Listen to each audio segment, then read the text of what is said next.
So a question I'm often asked whenever I make nut milk, seed milk, or my homemade pumpkin seed tofu is, what are you going to do with that pulp?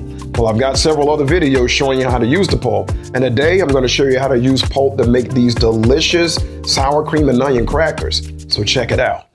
Okay, so let's go over the ingredients we're going to use to make these tasty sour cream and onion crackers.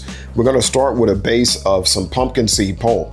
Now, this was created when I made some soy-free tofu out of pumpkin seeds. Now, I've done a video for that. If you want to see it, you can look in the descriptions below and you can go and see that video for my pumpkin seed tofu. But whenever I make it, I have the pulp left over, and I like to do zero waste recipes where I find a way to use all of the ingredients, even if I'm creating something like pulp from a nut milk or etc. Now let's talk about the ingredients we're going to use to create the flavor for these sour cream and onion crackers.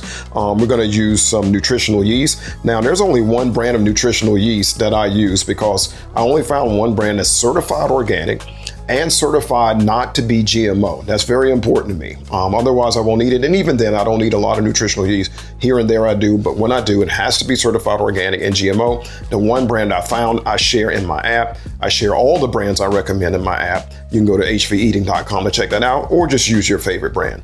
So nutritional yeast, we're gonna use some apple cider vinegar.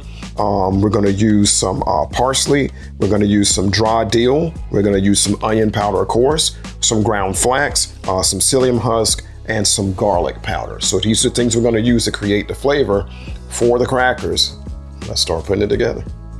As I mentioned before, I'm using pumpkin seed pulp to make these crackers, but you can use any nut or seed pulp that you may have. And once the spices are added, it's time to get it mixed up to form the dough. Okay, so now I've got all my spices mixed in. Now I'm gonna get it on my parchment paper here. Using parchment paper will prevent the dough from sticking while you roll it, and will make it easier to remove the crackers to transfer them to the pan. All right, so I've got my dough now rolled out, and now it's ready to cut into crackers. Now, when it comes time to cut them, you know, you've got a lot of options. You can cut them however you want. If you saw my video I did earlier from my rosemary garlic crackers or my sesame crackers, I use a pizza cutter and I cut them into squares. This time I'm gonna use a cookie cutter and I'm gonna cut them so that they're round. But again, it's your choice. All right, let's start cutting these into crackers here. Sometimes I find the cookie cutter sticks after cutting a few crackers. If you find this is happening, you can keep a little bowl of water next to you and dip the edge of your cookie cutter every few crackers. All right, and so just like that, I have my first pan of crackers laid out here and ready for the oven. And they look great, and you can see here, this is what was left over as I pulled the sections that were in between the crackers, and I'm gonna roll these out, get them cut into crackers, and get them in the oven next. But first, let's get these going. If you're enjoying this video, please like and subscribe below.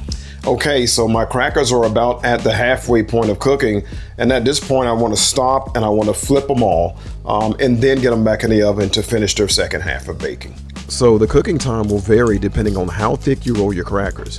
If you find that your crackers are still a little soft, continue to cook them at 3 to 5 minute intervals until they're at the crispiness that you like. Another way to use your pulp, this time to make delicious sour cream and onion crackers. And let me tell you, you'll love these. So if you got some extra pulp, here's your answer. All right, if you're new to my channel and you're wondering how to find the recipes, look below the video and tap on the word more and you'll see the beginning of the recipe. Tap on the word more a second time and you'll see the full recipe, and then you can begin to make your own. Thanks for watching.